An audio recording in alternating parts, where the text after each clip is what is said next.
El nombre de esta predicación es una oración divinamente inspirada. Efesios capítulo 1, versos 15 al 23, y leo en el nombre del Señor Jesucristo. Por esta razón también yo, habiendo oído de la fe en el Señor Jesús que hay entre ustedes y de su amor por todos los santos, no ceso de dar gracias por ustedes, mencionándolos en mis oraciones.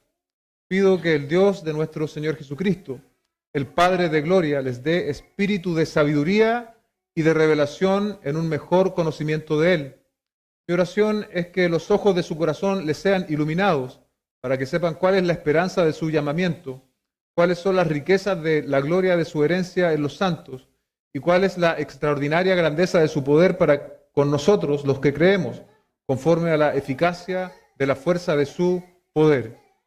Ese poder obró en Cristo cuando lo resucitó de entre los muertos y lo sentó a su diestra en lugares celestiales, muy por encima de todo principado, autoridad, poder, dominio y de todo nombre que se nombra, no solo en este siglo, sino también en el venidero, y todo lo sometió bajo sus pies. A él le dio por cabeza sobre todas las cosas a la iglesia, la cual es su cuerpo, la plenitud de aquel que lo llena todo en todo.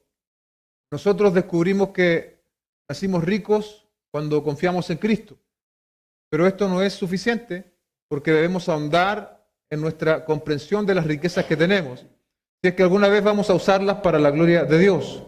Hay demasiados creyentes que nunca han mirado su libreta bancaria para descubrir la vasta riqueza espiritual que Dios ha depositado en la cuenta que tienen a través de Jesucristo. Son como el fallecido editor del periódico William Randolph Hearst, quien invirtió una fortuna coleccionando tesoros de arte de todo el mundo. Un día el señor Hearst encontró una descripción de unas piezas valiosas que quiso poseer, así que envió a su agente al exterior para encontrarlas. Después de meses de búsqueda, el agente informó que al fin había encontrado los tesoros. Estaban en el almacén del señor Hearst. Hearst había estado buscando frenéticamente tesoros que ya poseía. Si hubiera leído el catálogo de sus tesoros, se habría ahorrado una gran cantidad de dinero y molestias. En las oraciones del apóstol Pablo, en la cárcel, ¿no? En Efesios, Filipenses, Colosenses, descubrimos que las bendiciones que él quería que los convertidos disfrutasen eran de carácter espiritual. En ninguna de las oraciones de Pablo él pide cosas materiales. En su énfasis está en la percepción espiritual y el verdadero carácter cristiano. Él no le pide a Dios que le dé lo que ellos no tienen, sino más bien ora que Dios les revele lo que ellos ya tienen. Oremos antes de continuar.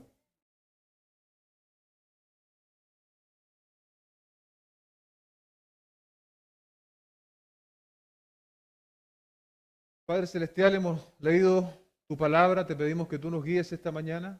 Necesitamos la iluminación de tu Espíritu Santo, tanto el predicador para hacer su tarea, como así también la iglesia para oír, para discernir, Señor, para recibir este alimento.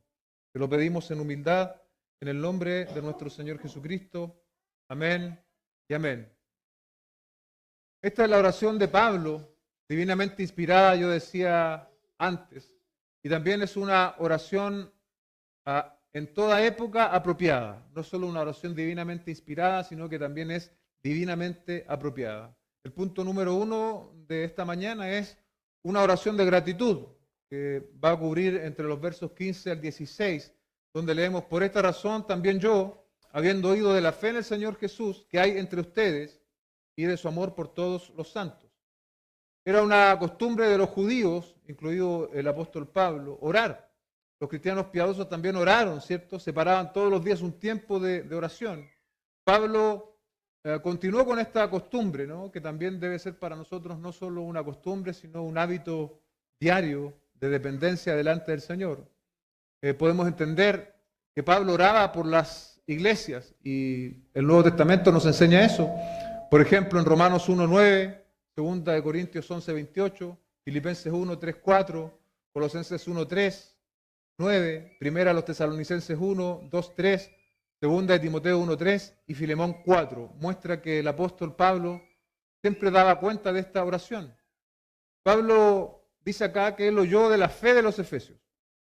Probablemente esta es una referencia a algún mensajero, alguien que informó a Pablo, ¿no?, la situación en la cual estaban estos hermanos. Habían transcurrido 4 años desde que Pablo había ministrado en Efesios, en esta ciudad, y aunque ahora se encontraba en prisión, se comunicaba por medio de cartas y también por medio de informes personales de los amigos que a él le visitaban en prisión. Había una cantidad importante de información, dice John MacArthur en su comentario, respecto de las iglesias y su desarrollo. En el verso 3 que veíamos la semana anterior, dice, en él también ustedes, después de escuchar el mensaje de la verdad, el evangelio de su salvación, y habiendo creído, fueron sellados en el espíritu fueron sellados en él con el espíritu de la promesa. Vemos aquí la respuesta del evangelio por parte de los efesios. Ellos escucharon, ellos creyeron, reconocieron su condición de pecadores, se arrepintieron de esos pecados y confiaron por completo en la obra de Cristo.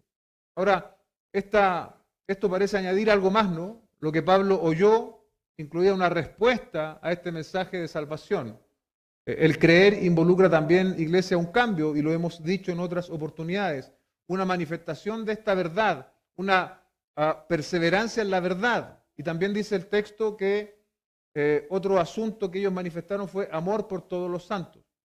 Estos dos signos, ¿no?, el permanecer en la fe verdadera, podríamos decir permanecer en la fe bíblica, pero también manifestar la fe bíblica en el amor, son dos signos cardinales de la fe cristiana. Y no son teóricas, no son alternativas. Debemos nosotros perseverar en la fe, ¿sí?, y que eso sea evidente para otros, como fue lo que vio el mensajero del apóstol Pablo, y también en el amor. Tal como nos dice Santiago, ¿no?, la fe sin obras es una fe muerta.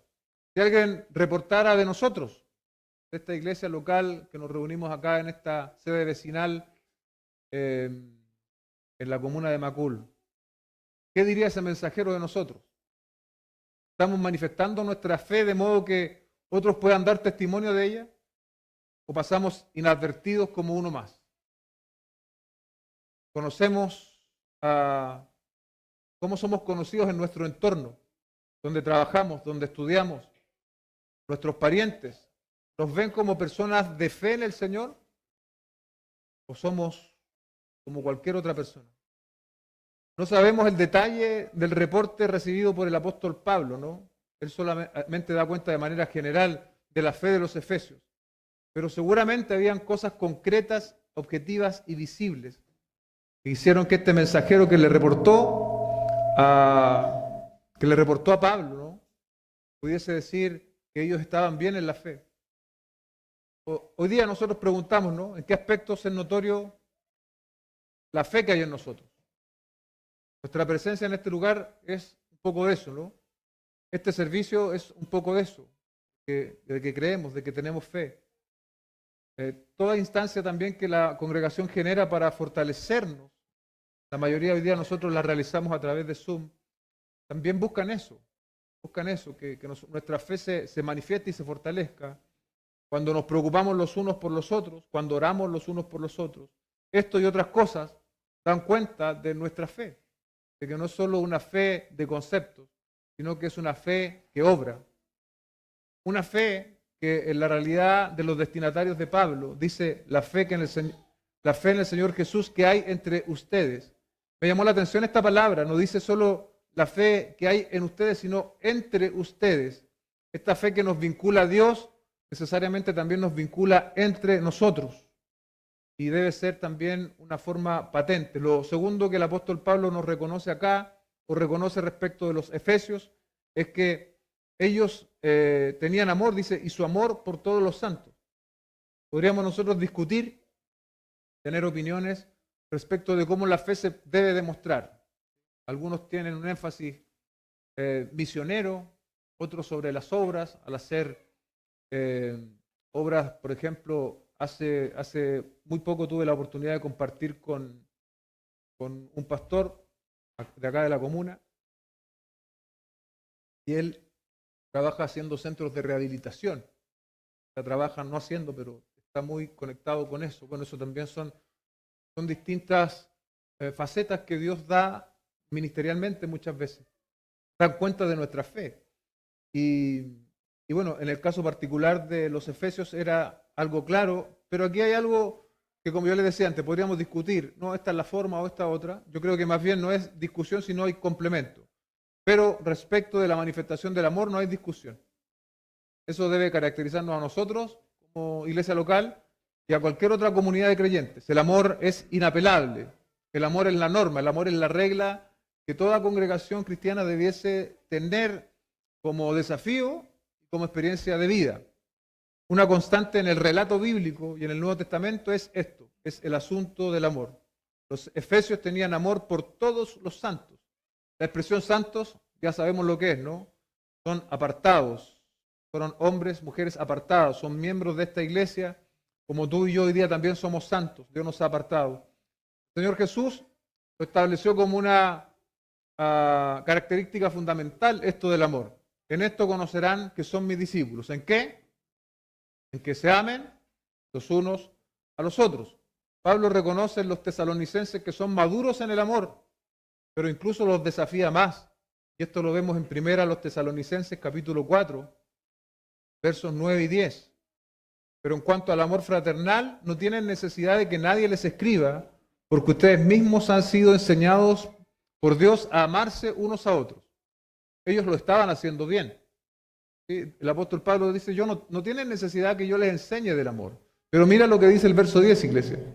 Porque en verdad lo practican con todos los hermanos que están en Macedonia, pero les instamos, hermanos, a que abunden en ello más y más.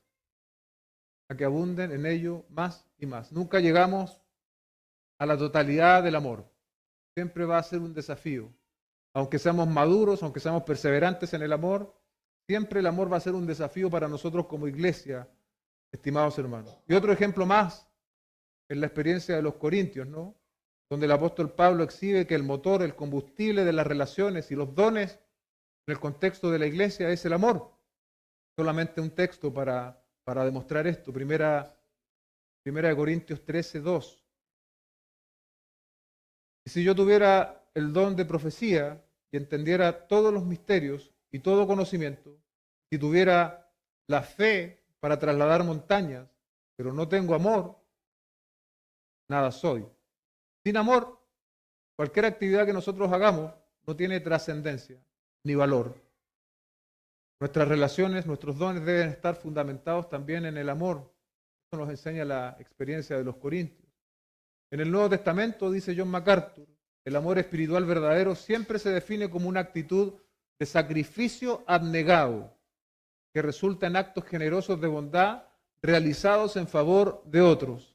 Es mucho más que un sentimiento, una atracción o una emoción. Es una actitud de sacrificio abnegado, constante, que se expresa y se debe expresar entre nosotros. Los efesios, bien digo, lo hacían bien. Ellos tenían amor por todos los santos. Y eso también llama nuestra atención, ¿no? Dice, por todos los santos. No hay allí discriminación tan propia de nosotros. Porque ¿a quién con facilidad nosotros amamos? Amamos a nuestros cercanos, amamos a nuestra familia, pero parece algo muy difícil llegar a amar a todos los hermanos. Es tan difícil a veces en nuestra percepción que ni siquiera lo intentamos. Ni siquiera intentamos relacionarnos en amor con los demás hermanos porque ya lo hemos percibido como algo imposible. Pero cierto es que es difícil, hablábamos recién en el devocional de eso, ¿no? Es difícil amar a los demás. Es difícil tener esta entrega de sacrificio que define al amor espiritual, al amor cristiano.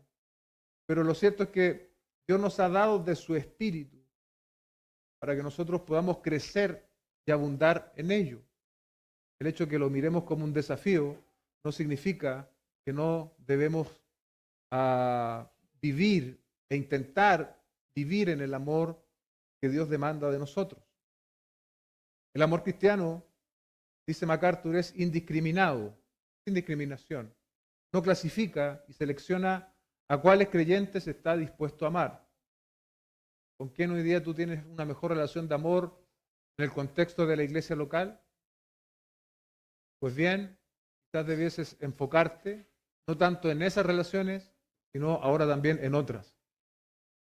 ¿Qué provocó en Pablo saber la fe y el amor de los efesios? Gratitud. Gratitud, eso es lo que nos enseña el texto, el saber que hay evidencias de fe y de amor en esta congregación o congregaciones, le llevó a él a agradecer en oración. El verso 16 dice, no ceso de dar gracias por ustedes, mencionándolos en mis oraciones. La obra entonces de Dios en los Efesios es un motivo de gratitud constante. Otra cosa interesante es que Pablo no cesa de hacerlo, ¿no? Y esto nos lleva a iglesia de manera práctica a preguntarnos qué es lo que motiva nuestra gratitud a Dios. Cuando tú oras en tu casa, ¿por qué estás dando gracias? Porque Pablo dice acá que él da gracias a Dios por el amor, por la fe de los efesios. Aprendimos en semanas anteriores, ¿no? Que Dios es digno de nuestra alabanza en vista de las bendiciones espirituales.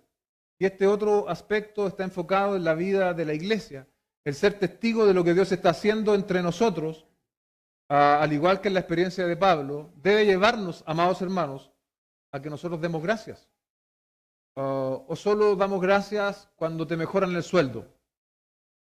O solo damos gracias porque mi hijo es profesional, porque mis hijos están con salud, o porque me ascendieron en el trabajo.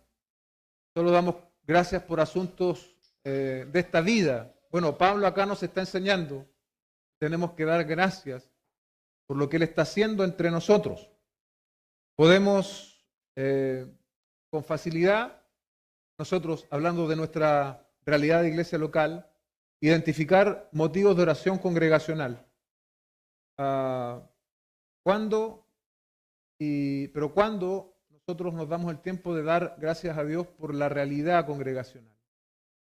Está bien una oración de proyección, una oración que mire donde entendemos hoy día no somos fuertes, para que Dios nos provea, para que la iglesia se consolide, crezca, pero no debemos olvidar la oración de gratitud que Pablo nos enseña acá, que reconoce el favor de Dios, que reconoce el favor de Dios. La oración de Pablo es incesante, como dijimos antes, y es que donde la gracia de Dios, hermanos, se ha desplegado sobre un grupo de pecadores como nosotros somos, lo que debiese pasar es que haya gratitud en nuestro corazón. Siempre va a haber motivos de agradecer. Y si no lo estamos haciendo, estamos siendo algo ciegos. Y esa ceguera nos está llevando a ser mal agradecidos. Damos gracias, iglesia, por la obra de Dios en medio nuestro. Lo cierto es que usted no tiene el mejor pastor, no tiene el lugar más cómodo, no tiene los mejores programas teológicos para poder aprender más. No hay una gran banda musical.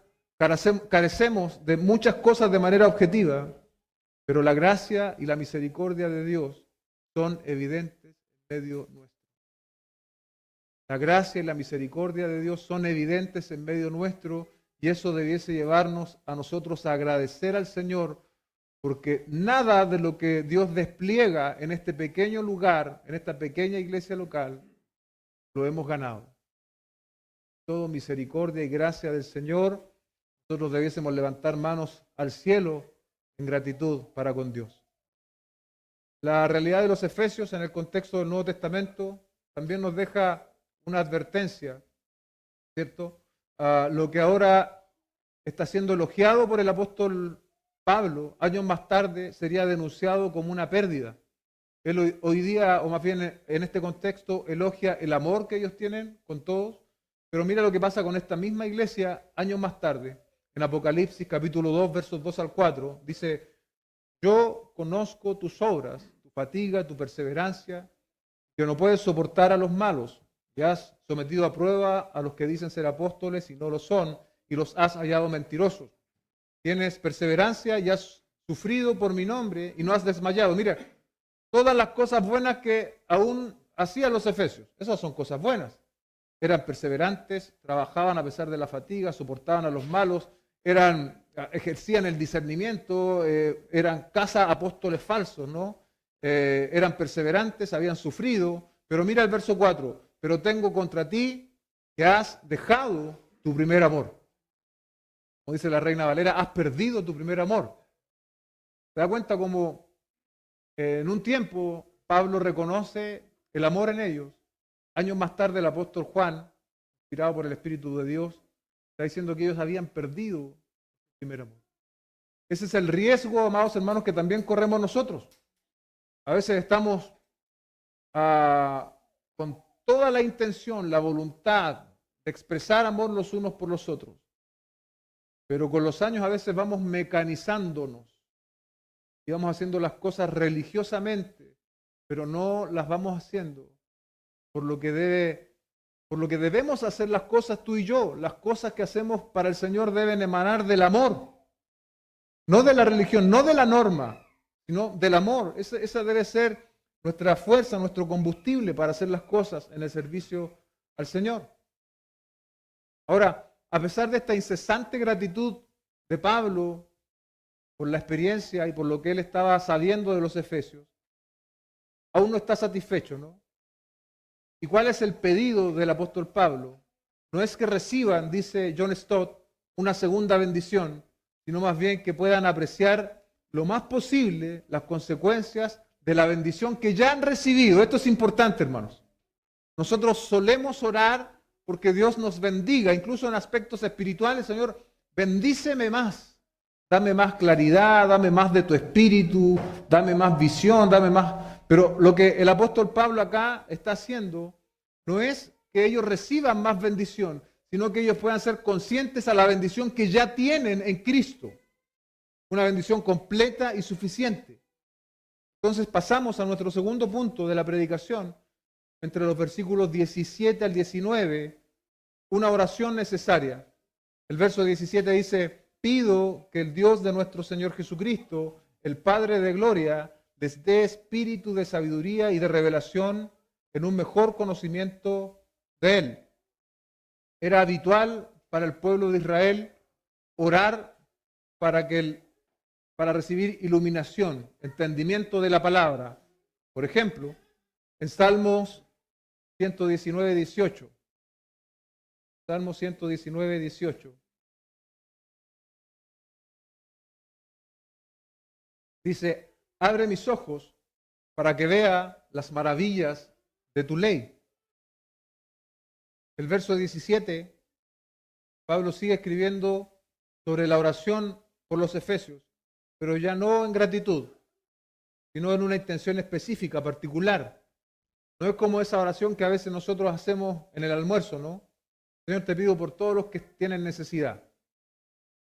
Eso es general. No estás pidiendo por nadie, sino por todos. No, Pablo acá pide de manera específica, de manera singular, los aspectos que él entiende, inspirado por el Espíritu Santo, son importantes para estos hermanos.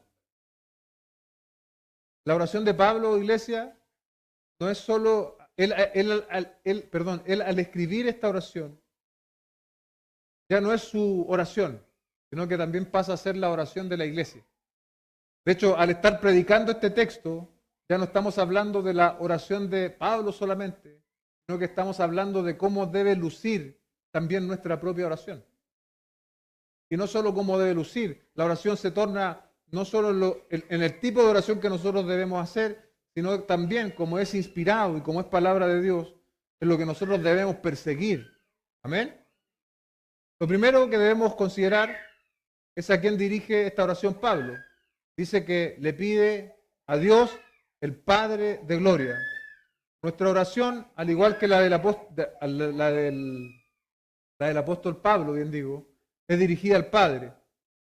Al Padre. Dice Mateo capítulo 6, verso 9, ustedes pues oren de esta manera, Padre nuestro que estás en los cielos, santificado sea tu nombre. Luego vemos el contenido de la oración de Pablo.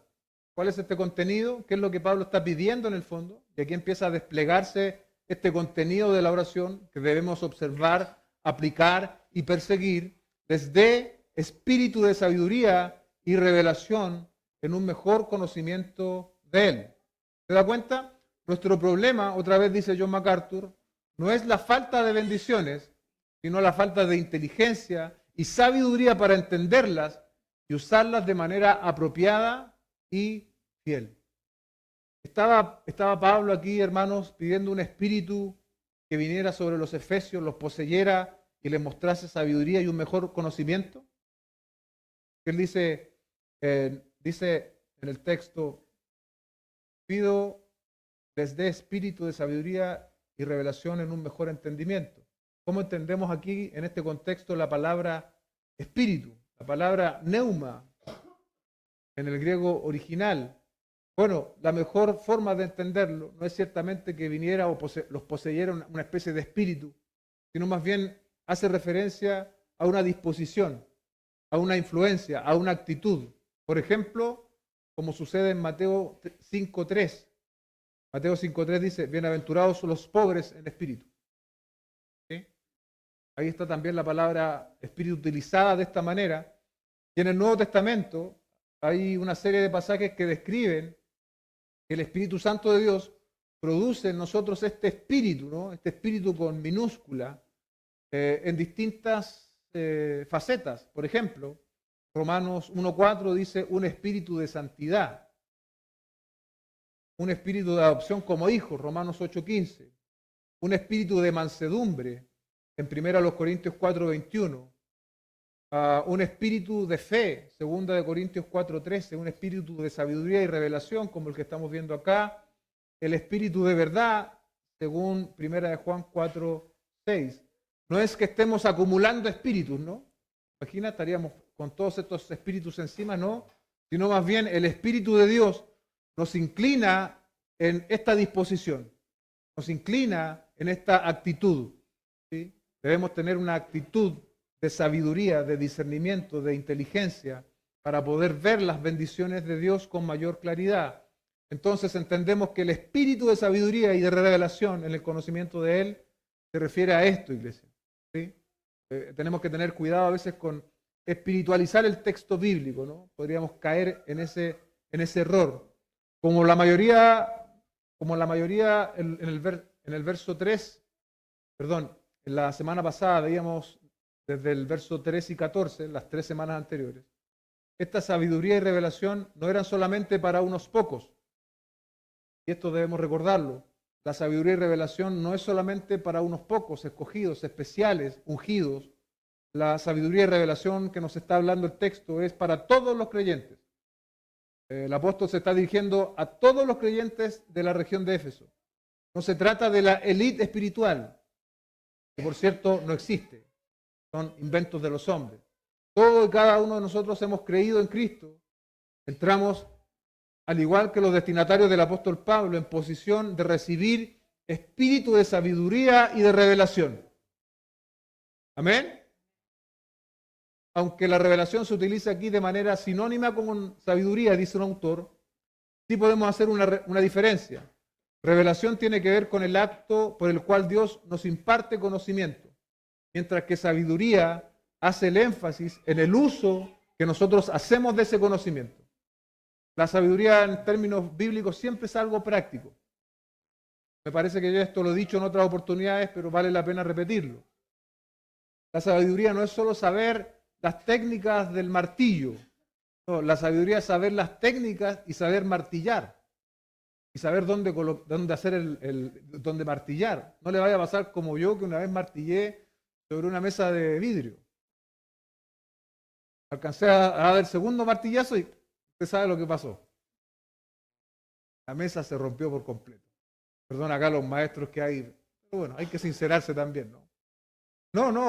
La sabiduría tiene que ver tanto con el saber, con el conocimiento de, bueno, esto se hace así, así, así, pero también con el hecho de llevarlo a la práctica. Eso es la sabiduría en términos bíblicos siempre. Hace un énfasis entonces en el uso que nosotros hacemos de ese conocimiento. Juan, capítulo 14, verso 6, dice, Jesús les dijo, tanto tiempo he estado con ustedes y todavía no me conoces, Felipe. El que me ha visto a mí, ha visto al Padre. ¿Cómo dices tú, muéstranos al Padre? El texto nos habla acá de conocimiento de Él. Ese Él se refiere a Dios el Padre. ¿Quién nos ha revelado a nosotros al Padre? El Hijo. Por eso acá en Juan 14:16 ya está diciendo, si tú me conoces a mí, entonces conoces al Padre.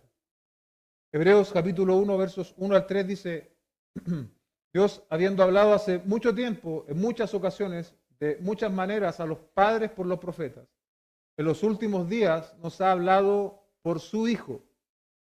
La revelación completa del conocimiento de Dios está en su Hijo, a quien constituyó heredero de todas las cosas, por medio de quien hizo también el universo. Hablando de Cristo, dice, Él es el resplandor de su gloria y la expresión exacta de su naturaleza. Y sostiene todas las cosas por el poder de su palabra. Nosotros entonces, amados hermanos, tenemos la revelación máxima de Dios en su Hijo Jesucristo. Y hoy la tenemos nosotros de manera objetiva en la Escritura, en la Biblia. Requerimos entonces sabiduría e iluminación del Espíritu Santo para nosotros conocer más de Dios, de este Dios que se nos ha revelado en la Biblia.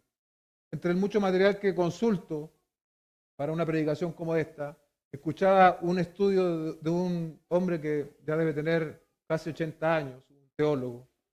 Y él decía, yo no me explico cómo muchas personas hoy día están preocupadas de nuevas revelaciones, de cosas que el Señor supuestamente soñaron o les dijo, porque la verdad es que a mí me falta tiempo para solo dedicarme a lo que la Biblia ya ha revelado, que la Biblia ya nos enseña, lo que tenemos acá en estos libros que reúne la Biblia, ya le falta tiempo. Él decía, yo no entiendo. De un hombre que es profesor de universidades cristianas, etc. Dios nos da a todos, ¿sí? Los creyentes, espíritu de sabiduría y conocimiento para aprender de Él. Pero esto no es aparte de nuestra responsabilidad. Debemos tener la intención, el hábito, para poder conocer más al Dios que se nos revela en la Biblia. Un autor dice, porque el conocimiento por el que Pablo ora es un concepto más hebreo que griego. Añade el conocimiento de la experiencia al conocimiento de la comprensión, lo que yo trataba de decirles antes con el ejemplo del martillo. Lo que Pablo pide entonces es que los lectores reciban una creciente porción de sabiduría y claro entendimiento. Combínense las dos y se observará que se está pidiendo que los efesios sean provistos de una más profunda penetración del significado del Evangelio y un claro discernimiento de lo que significa la voluntad de Dios para sus vidas, capacitándoles así en todo tiempo para hacer uso de los mejores medios a fin de llegar a la más alta meta, vale decir, la gloria del Dios Trino. La gloria del Dios Trino. Ese es el resultado que va a provocar en nosotros el conocer a Dios. No es solamente conocer a Dios para dar cuenta de lo mucho que sabemos de la Biblia, ¿no? Es conocer a Dios para que su nombre sea glorificado en nosotros, porque estamos conociendo a Dios y ese conocimiento nos está transformando a nosotros, a la imagen de Cristo. Y esa imagen en nosotros que está siendo transformada vía la santificación, da cuenta de la obra de Dios en nosotros. Y eso estamos mostrando la gloria de Dios. No solamente porque sabemos mucho, sino porque vivimos conformidad a la verdad. Porque Pablo ora para que el espíritu de sabiduría y revelación pueda acrecentar su conocimiento de Dios, alumbrar los ojos de su entendimiento. Sin embargo, no tenemos la libertad de inferir que nuestra responsabilidad estriba solamente en orar y esperar iluminación. Bueno, el pastor enseñó que tenemos que orar y pedir iluminación. No, para nada. Otros cometen el error opuesto. Utilizan sus mentes y piensan que no necesitan la iluminación del Espíritu. Son ambas cosas, iglesia. Necesitamos orar para que Dios ilumine nuestra mente, para tener más conocimiento de Él, pero también no podemos intelectualizar las cosas pretendiendo que solo el conocimiento, sin la iluminación del Espíritu Santo, va a servir de algo. Nosotros siempre vamos de un extremo al otro. Necesitamos ambas realidades. Necesitamos en humildad orar, Señor, necesito que tú pongas en mí sabiduría y entendimiento para conocerte. Pero entiendo que esto sin la iluminación de tu Espíritu Santo es una tarea imposible para mí. Necesitamos ambas verdades. El apóstol Pablo, dice este autor, reúne ambos. Primero ora para que los ojos del entendimiento de sus lectores sean alumbrados para conocer el poder de Dios, y luego enseña que Dios ya ha provisto evidencia histórica de su poder al resucitar y a exaltar a Jesús.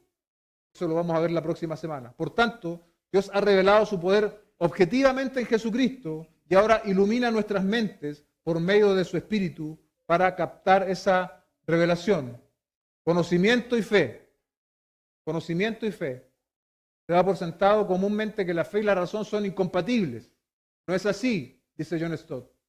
Nunca aparecen enfrentadas en las Escrituras, como si tuviéramos que elegir entre una u otra. La fe va más allá de la razón, ¿sí? La fe va más allá de la razón, pero descansa sobre ella.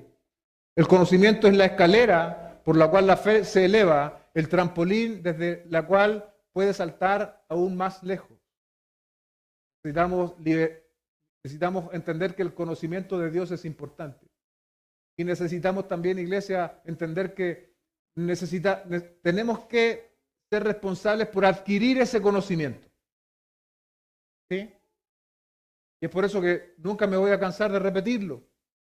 Haga uso de lo que la iglesia tiene a su disposición en este sentido. Lamentablemente no tenemos tantas instancias para vernos cara a cara, para enseñar con una pizarra, para hacer algo, digamos, en vivo, ¿cierto? Pero hoy día lo estamos haciendo a través de los medios digitales, que también tienen sus ventajas, ¿no? Podemos conectarnos desde nuestra casa. Muchos yo los veo, a veces están ahí en sus camas. Bien. Que usted tenga una actitud y esté aprendiendo bien. Tenemos que aprovechar cada instancia que Dios nos da para adquirir este conocimiento del Señor. Si no, usted va a ser responsable delante de Dios. Verso 18 dice, mi oración es que los ojos de su corazón les sean iluminados. Esto es una metáfora, ¿no? Si nosotros preguntamos, bueno, ¿cuáles son los ojos del corazón? Está haciendo referencia a algo interno. Estos creyentes de Éfeso ya habían recibido la gracia de Dios, eran creyentes. Otros incluso partimos diciendo que su fe era visible, ¿no? Y su amor por los hermanos también. Sin embargo, aquí el apóstol Pablo dice que está orando para que sus ojos, para que los ojos de su corazón les sean iluminados. Al hablar del corazón, pensamos en la parte emocional del hombre, ¿sí? Corazón. Pero la Biblia, corazón significa hombre interior. Incluye las emociones, la mente y la voluntad. La Biblia habla del corazón, dice Warren Wiersbe. Yo recuerdo cuando empecé a tener problemas para ver de lejos, hace más de 10 años.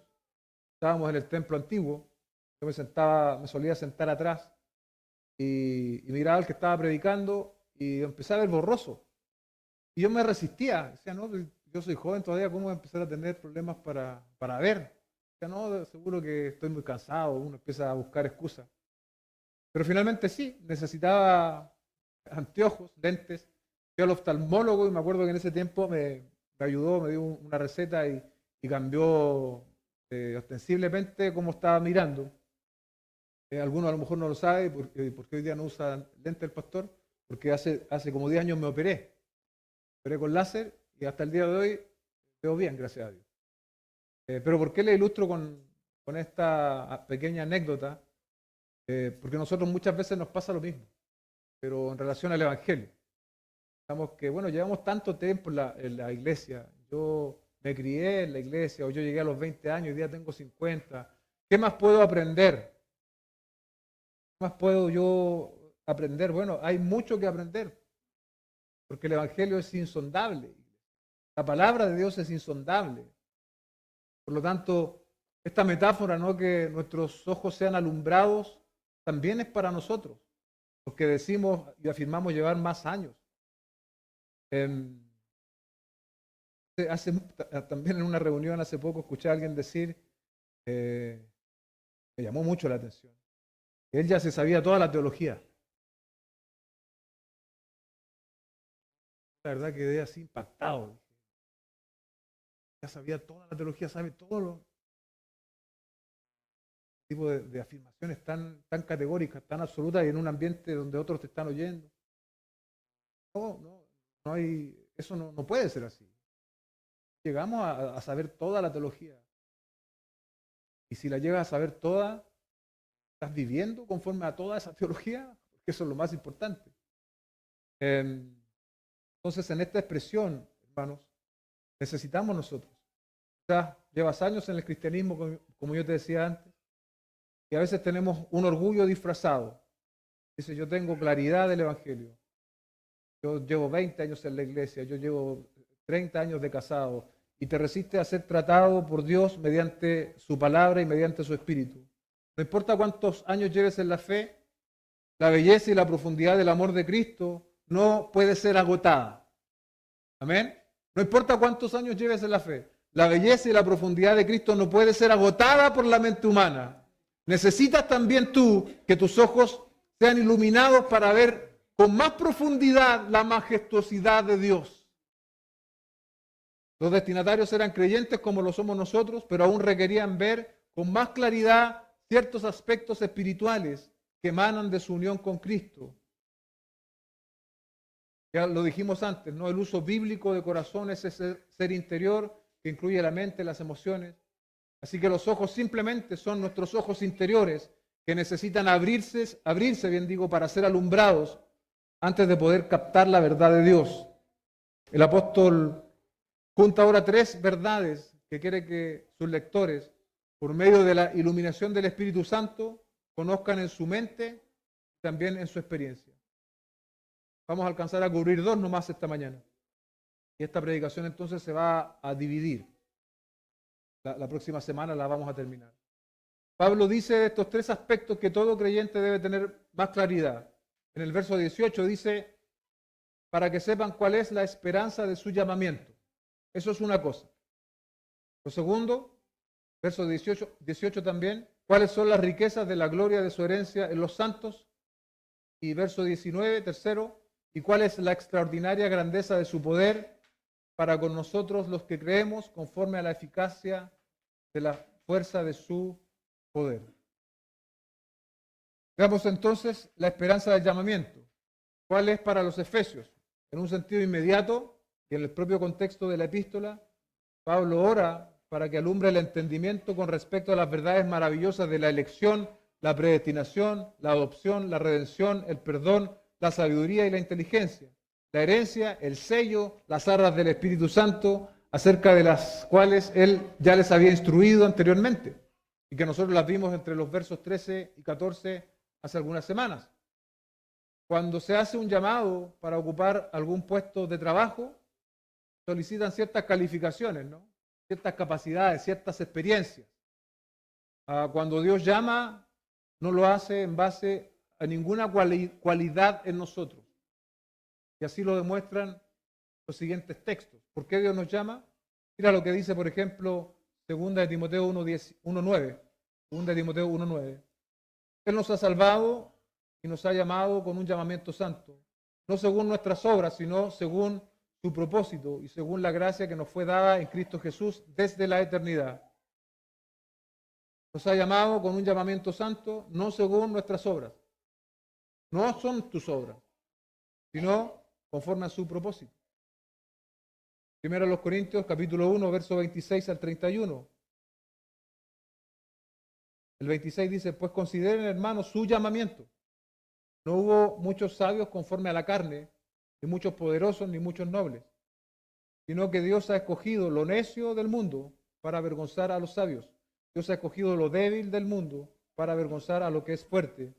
También Dios ha escogido a lo débil y menospreciado o despreciado del mundo, lo que no es, para anular lo que es, para que nadie se jacte delante de Dios. ¿Escuchaste bien? Si has sido llamado por Dios, no es porque haya algo bueno en ti. Nadie se puede jactar delante de Dios. Pero por obra suya están ustedes en Cristo Jesús, el cual se hizo para nosotros sabiduría de Dios, justificación, santificación y redención, para que, tal como está escrito, escucha bien, el que se gloría, que se gloríe en el Señor. Sobre la esperanza del llamado, Filipenses 3, versos 12 al 14. Mira lo que dice Pablo, no es que ya lo haya alcanzado o que haya llegado a ser perfecto, el propio Pablo está diciendo, ¿no? Sino que sigo adelante a fin de poder alcanzar aquello por lo cual también fui alcanzado por Cristo Jesús. Hermanos, yo mismo no considero haberlo alcanzado ya, pero una cosa hago, olvidando lo que queda atrás y extendiéndome a lo que está por delante, prosigo la meta para obtener el premio del supremo llamamiento de Dios en Cristo Jesús. No hemos llegado a ser perfectos. La palabra perfecto ahí es maduro. Si Pablo no lo alcanzó, mucho menos tú y yo. Y parte del llamado es que nosotros lleguemos a ser personas perfectas en un sentido de maduros. ¿Sí? Segunda a los Tesalonicenses, capítulo 1, versos 11 y 12. Con este fin también nosotros oramos siempre por ustedes, para que nuestro Dios los considere dignos de su llamamiento, y cumpla todo deseo de bondad, bien digo, y la obra de fe con poder, a fin de que el nombre de nuestro Señor Jesús sea glorificado entre ustedes. ¿Escuchó bien? El propósito de nuestro llamamiento, la esperanza de nuestro llamamiento es que Jesucristo sea glorificado. Que nuestras vidas por completo, iglesia, glorifiquen el nombre de Cristo. Que tu vida de esposo, de padre, de hijo, de trabajador, glorifique a Cristo. Eso es parte de nuestro llamado, de la esperanza de nuestro llamado. Por si fuera poco, dice Warren Wiersbe, algunos llamamientos no ofrecen esperanza alguna, pero el llamamiento que tenemos en Cristo nos asegura un futuro agradable. Ten siempre presente que la palabra esperanza en la Biblia no significa espero que así sea, como cuando un niño espera una muñeca o una bicicleta de regalo de Navidad. La palabra conlleva el sentido de seguridad. Esperanza en la Biblia es seguridad para el futuro. La esperanza del creyente es, por supuesto, el regreso de Jesucristo por su iglesia. Esa también es la esperanza de nuestro llamamiento. Finalmente, John Stott lo resume de la siguiente manera, esto de la esperanza del llamamiento. Más sencillamente, fue un llamado a una vida nueva en la que conocemos, amamos, obedecemos y servimos a Cristo. Amén. Conocemos, amamos, obedecemos y servimos a Cristo. Disfrutamos de la comunión con Él y con los demás y miramos más allá de nuestros sufrimientos presentes hacia la gloria que será revelada algún día. Esta es la esperanza a la que Él nos ha llamado. Pablo ora para que nuestros ojos puedan abrirse para conocerla. Necesitamos, iglesia, que nuestros ojos sean iluminados para ver esta realidad espiritual en alta definición y no en blanco y negro. Quizás tú estás viendo la esperanza del llamamiento hoy en blanco y negro, pero necesitamos orar para que Dios nos dé el privilegio y la posibilidad, y eso es lo que Dios quiere, conforme lo vemos en la Escritura, de poderla ver en su máxima dimensión, la esperanza de su llamamiento. Vamos a detenernos allí. Pensaba hacer el otro punto, pero vamos a detenernos allí para la próxima semana continuar con lo que sigue. Amén. Oremos y demos gracias al Señor. Padre, te damos gracias esta mañana por darnos esta oportunidad de exponernos a tu palabra. Estamos hablando de un aspecto trascendente en nuestra vida, el aspecto de la oración. Te pedimos, Señor, que vayas abriendo nuestros ojos, que nuestros ojos sean iluminados para poder ver las riquezas de tu gloria, Señor, para que podamos ser conscientes de lo que hablábamos recién, la esperanza de nuestro llamamiento, y así los aspectos también que vamos a ver la próxima semana. Te damos gracias, te bendecimos en el nombre de nuestro Señor Jesucristo. Amén y amén.